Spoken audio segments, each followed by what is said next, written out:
سنیے سورہ بقرہ آیت نمبر 155 156 157، اگر ان تینوں آیتوں کو آپ پڑھیں گے اللہ تعالیٰ کیا فرماتے ہیں؟ وَلَنَبْلُوَنَّكُمْ بِشَيْءٍ مِّنَ الْخَوْفِ وَالْجُوعِ وَنَقْصٍ مِّنَ الْأَمْوَالِ وَالْأَنفُسِ وَالثَّمَرَاتِ وَبَشِّرِ الصَّابِرِينَ۔ ترجمہ کیا ہے اس کا؟ ہم کسی نہ کسی طرح تمہاری آزمائش ضرور کریں گے۔ اللہ تعالیٰ اس آیت میں کیا اعلان کر رہے ہیں کہ ہم یعنی اللہ تعالیٰ تمہاری آزمائش، ہر مسلمان کی آزمائش اللہ تعالیٰ فرما رہے ضرور کریں گے۔ ہم کیا سمجھتے کہ نہیں ہم کو دنیا میں بھی تکلیف نہیں ہونا اور جنت بھی مل جانا، ہم کو آخرت میں بھی تکلیف نہیں ہونا، دنیا میں بھی تکلیف نہیں ہونا، یہاں بھی بغیر تکلیف کے، بغیر ٹینشن کے، سکون کی زندگی یہاں پر بھی گزارنا ہم، پھر جنت بھی۔ اللہ کے لیے غور کرنا، اگر پھر یہیں پر ہر سکون، یہیں پر ہر آرام کو ڈھونڈ لیے تو پھر جنت کس کے لیے؟ جنت بنایا ہی اللہ تعالیٰ مومنوں کے لیے تاکہ آپ وہاں آرام پاؤ۔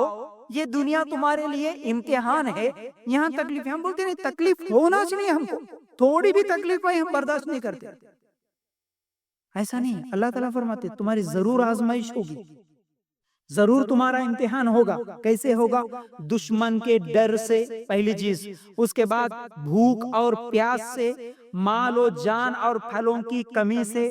صبر کرنے والوں کو خوشخبری دے دیجیے، دشمن تمہارا آج حالات دیکھ رہے ہیں، مسلمانوں کے دشمن پورے دنیا میں کیسے ہیں، دشمنوں کے ڈر سے تمہاری آزمائش ہوگی، تم پر مصیبتیں آئیں گی، پھر جان و مال اور پھلوں کی کمی میں، بھوک اور پیاس میں بھی تمہاری آزمائش ہوگی۔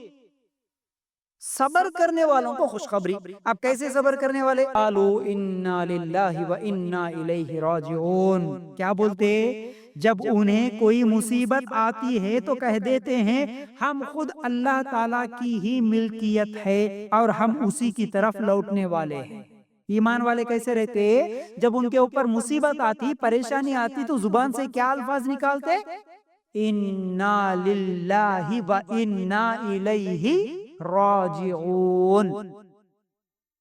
یہ دعا کب پڑھنے کی ہے؟ جی مر گئے تو پڑھنے کی ہے۔ ہمارے پاس یہی عام ہو چکا ہے، ہمارے پاس یہ عام ہو چکا ہے کہ اگر کسی کا انتقال کسی کے انتقال کی خبر سنے تو فوراً بولتے انا للہ و انا الیہ راجعون۔ وہ بھی اپنے آپ کو ٹھیک ہے بھئی تھوڑی بہت دینداری اور سمجھداری ہے تو ان کی زبان سے نکلتا، ورنہ کسی کی خبر سنے تو فوراً ایو اماں ابا کیا کیا کی الفاظ نکال لیتے، ایسا کیسا ہو گیا، ایسا کیا ہو گیا، وہیں سے رونا دھونا شروع۔ مگر انا للہ کس کی زبان سے نکلتا؟ اچھا، اور ایک بات، اگر کسی کا ایکسیڈنٹ ہو گیا، کوئی گر گیا یا کسی کا کچھ مال نقصان ہو گیا، فوراً سنے اجی انہوں گر گئے کہتے، بولتے آپ جا کے انا للہ و انا الیہ راجعون پڑھو، کیا بولیں گے آپ کو؟ آجی انہوں نہیں مارے، ابھی تک خالی گرے تو انا للہ پڑھتے۔ اللہ تعالیٰ اس آیت میں کیا فرما رہے؟ ہر مصیبت کے وقت پڑھنے کی دعا ہے یہ انا للہ و انا الیہ راجعون۔ آپ کا نقصان ہوا، ایون آپ کی خالی آپ کے گھر میں اگر بجلی بھی چلے گئی نا، اس وقت بھی انا للہ و انا الیہ راجعون۔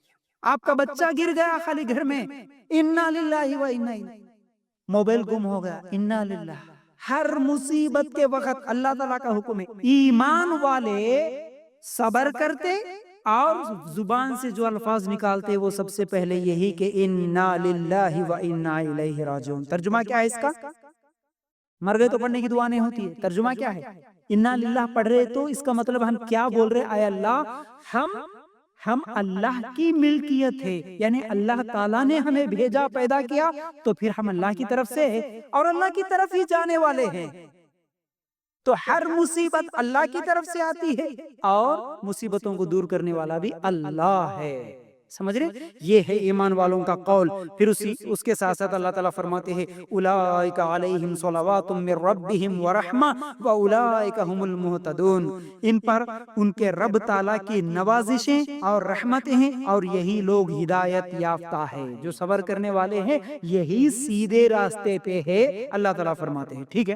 اچھا، اب دیکھیے یہاں پر ایک واقعہ بھی سناؤں گا میں آپ کو، ام سلمہ رضی اللہ عنہا، یہ اللہ کے رسول صلی اللہ علیہ وسلم کے نکاح میں آنے سے پہلے ابو سلمہ رضی اللہ تعالیٰ عنہ کی نکاح میں تھی. ابو سلمہ کی بیوی ام سلمہ رضی اللہ عنہ. ایک مرتبہ کیا ہوا، غور سے سنیے اس واقعے کو، اور یہ بہترین دعا بھی میں آج آپ لوگوں کے سامنے بتاؤں گا. ہم بولتے ہیں نا کہ مصیبت کی دعا کیا ہے، یہ مصیبت میں ہم، یہ تکلیف میں ہیں، یہ پریشانی میں ہیں، اس مصیبت سے نکلنے کے لیے کوئی دعا بتائیے، کوئی وظیفہ بتائیے. بہت سارے سوال آتے ہیں. ٹھیک ہے، ایک بہترین دعا جو صحیح حدیث سے ثابت ہے. ام سلمہ رضی اللہ تعالی عنہ کہتی ہیں کہ میں نے ایک مرتبہ نبی کریم صلی اللہ علیہ وسلم سے سنا کہ جس مسلمان کو کوئی مصیبت پہنچے، کبھی کسی مسلمان کو کوئی مصیبت پہنچے اور وہ اس وقت انا للہ و انا الیہ راجعون پڑھے، پھر اس کے بعد یہ دعا کرے. کون سی دعا؟ اللہم اجرنی فی مصیبتی واخلف لی خیرا منہا الا اخلف اللہ لہ خیرا منہا. ترجمہ کیا ہے اس کا؟ اے اللہ مجھے میری مصیبت میں اجر دے اور اس کے بعد مجھے خیر نصیب کر. یہ دعا ہے. اللہ کے رسول صلی اللہ علیہ وسلم نے یہ دعا بتائی. تو اس کا فائدہ کیا ہوگا؟ اللہ کے رسول صلی اللہ علیہ وسلم نے فرمایا اللہ تعالیٰ اس سے بہتر چیز اسے عطا کرے گا. جو مصیبت آئی، جو تکلیف آئی، جو چیز گم ہو گئی، کسی کا نقصان ہو گیا، کسی کا کوئی انتقال ہو گیا، کچھ بھی ہوا، جب انا للہ پڑھنے کے بعد یہ دعا پڑھے تو جو نقصان ہوا اس سے بہتر چیز اللہ تعالیٰ دے گا. یہ اللہ کے رسول صلی اللہ علیہ وسلم نے کہا. سنا کس نے؟ ام سلمہ رضی اللہ تعالیٰ عنہ نے. اب ام سلمہ رضی اللہ تعالیٰ عنہ کہتی ہیں کہ جب میرے شوہر ابو سلمہ کا انتقال ہوا رضی اللہ عنہ، تو میں نے سوچا کہ اللہ کے رسول صلی اللہ علیہ وسلم نے تو یہ دعا بتائی. اب ٹھیک ہے، میں نے یہ دعا پڑھا اور پڑھنے کے بعد میں نے یہ سوچا کہ میرے لیے اب میرے شوہر جو انتقال کر چکے ہیں ابو سلمہ، ان سے بہتر کون ہو سکتا؟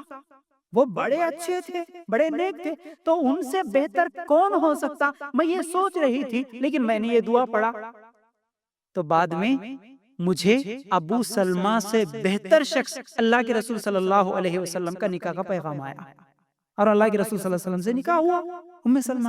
یہ صحابہ کا ایمان تھا، صحابیات کا ایمان تھا. آج کبھی ہمارے گھروں میں لڑائی جھگڑے بھی ہو، یا کسی کا کورٹ کیس وغیرہ کوئی چکر بھی چل رہا ہو، یا کسی کا طلاق بھی ہو چکا ہو، تو کسی کو یہ دعائیں یاد ہوتی ہیں. ہماری بچیاں ایک تو جذبات میں بے صبرے پن میں جا کے کیا ہے بھائی طلاق لے لیتی ہیں، بعد میں روتی ہیں. دعائیں پڑھنا تو معلوم ہی نہیں ہے.